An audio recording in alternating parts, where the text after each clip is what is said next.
Kisah ini benar-benar terjadi dekat aku. Kisahnya bermula dengan aku dan suami baru berpindah ke Petaling Jaya atas urusan kerja. Suami aku dapat rumah sewa area Taman Medan dengan harga yang not bad lah. Rumah sewa aku ni berdekatan dengan Pasaraya Matahari. So senanglah aku nak beli apa-apa kan. Jalan kaki pun boleh pergi pasaraya. Klinik kerajaan Taman Medan pun dekat. Masa first masuk rumah sewa tu, aku dah rasa lain macam dah. Mana tidaknya aku siap jumpa kain putih lusuh berlumpur kering kat dalam bilik tidur aku. Siap ada 2-3 helai rambut panjang lekat dekat kain tu. Dalam hati aku terdetik, kain Pontianak ke ni? Pontianak tukar baju dalam bilik ni ke? Aku gelak kecil dengan diri aku sendiri. Aku tanpa banyak soal, aku terus campak kain tu dalam tong sampah luar rumah. Hari pertama aku kat rumah tak ada apa-apa yang berlaku pun. Siap aku menari-nari lagi dengan suami dalam rumah. Masuk hari kedua, start dah perkara-perkara aneh dalam rumah tu. Suami pergi kerja, aku dalam bilik ni main Candy Crush. Selamba je aku dengar ada orang mandi macam orang gila kat bilik air di luar bilik. Dia punya jirus air tu macam kolojoh sangat nak mandi. Aku menangis dan terus call suami aku. Suami suruh baca apa-apa yang patut. Bila bunyi orang mandi dah hilang, aku pilah tengok dekat bilik air tu. Ya Allah, berus gigi aku dan suami betul-betul landing dalam lubang jamban duduk tu. Lepas tu ada najis dekat atas lantai. Aku cuci semua dan terus masuk bilik, tak keluar-keluar. Bukan itu je, ada satu malam tu lagi teruk kena. Suami balik kerja nak makan nasi. Aku hidang nasi kat suami. Menjerit suami kata nasi basi bau hancing. Aku panik. Macam mana boleh basi? Aku baru je masak nasi tu.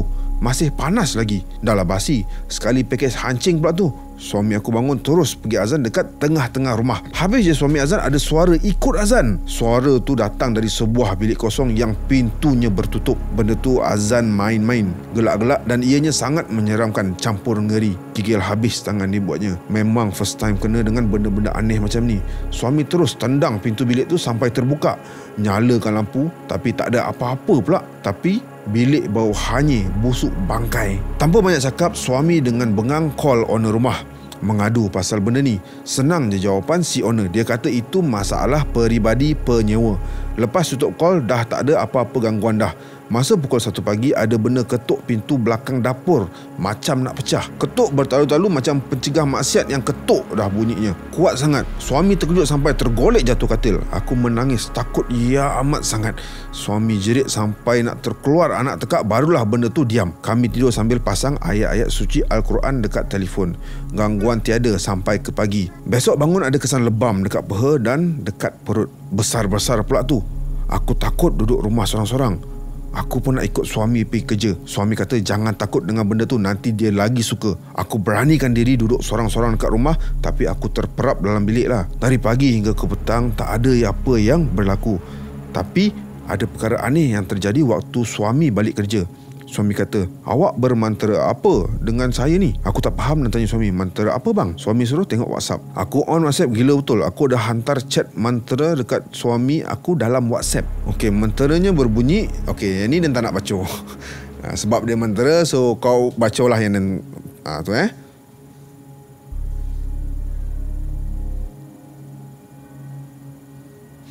Okey, dah baca Okey, dah sambung. Berderau darah aku baca. Takkan hantu setan pandai pakai WhatsApp pula. Pandai main teknologi. Aku cakap dekat suami, bukan aku yang hantar. Suami aku diam je masuk rumah. Suami kata dia buat tak layan je. Nanti benda tu tak kacau lah. Nak cari rumah sewa lain memang tak ada duit dah. Lepas makan semua, malam tu lagi dahsyat. Benda tu dah start main bakar-bakar pula. Tengah sedap-sedap tidur sambil pasang ayat suci, ada terbau asap. Alih-alih dengar suami menjerit sekuat hati. Mana tidaknya, beg duit suami terbakar. Habis duit, IC, kad bank, semua hangus. Memang seram campur sakit hati. First time tengok suami menangis.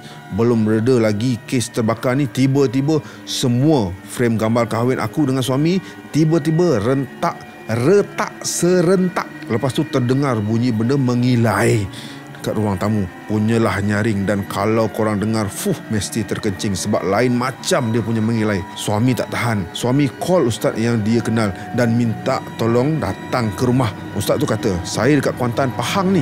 Lepas je ustaz cakap macam tu, ada satu suara garau cakap dekat depan pintu bilik aku macam ni. Di Kuantan ya? Suami aku terus buka pintu luas-luas dan cakap, jangan kacau lah setan. Sebab benda tu dah berani mendekat dan bersuara. Lepas tu suami sambung cakap dengan ustaz. Ustaz dengar tadi? Ustaz tu tak jawab, tapi dia baca sesuatu dalam beberapa saat. Ustaz tu suruh azan di setiap penjuru bilik. Suami cepat-cepat buat, lepas tu gangguan dah pulih sikit. Kami sambung tidur. Pada esok hari aku bangun, aku tiba-tiba ada dekat bilik air. Suami angkat aku masuk bilik. Suami tak kerja, konteng. Aku dah macam orang tak betul dah, asyik ketakutan saja.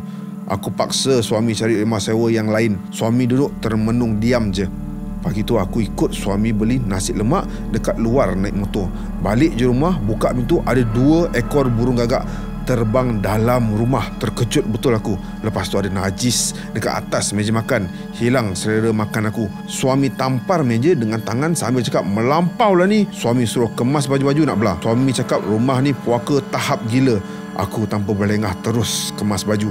Suami pergi buang air besar. Masa aku tengah kemas baju, aku dengar ada benda tengah pungpang masak kat dapur. Aku terus pergi tengok. Alangkah terkejutnya aku tengok ada pontianak dengan rambut panjang sampai ke pinggang. Rambut kusut masai tutup muka, pakai kain putih lusuh yang aku buang sebelum ni. Selamba je dia diri dekat dapur macam patung sambil 2 tangan letak dekat perut macam orang tengah solat. Benda tak guna tu pandang aku. Lutut aku goyang. Memang goyang sangat tak tipu. Mulut aku terkunci. Kaki pun tak boleh jalan. Badan gigil-gigil. Serius, aku tak pernah nampak benda-benda gaib ni.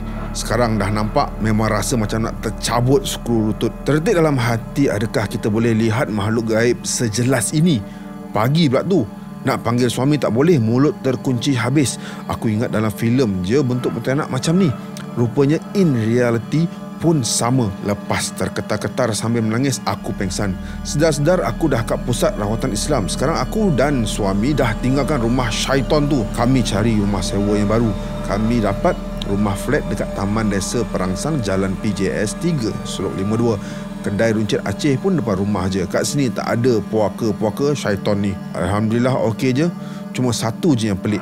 Masa hari first masuk rumah sewa baru ni, aku ternampak kain putih lusuh baik je landing atas lantai rumah flat aku ni. Bila aku pandang kali kedua, hilanglah pula. Maybe khayalan aku je kot, sebab still trauma. Tapi yang paling penting, gangguan yang menimpa keluarga kecil ni sebelum ni sudah tiada. Tenang jiwa rasa, sumber cerita viral.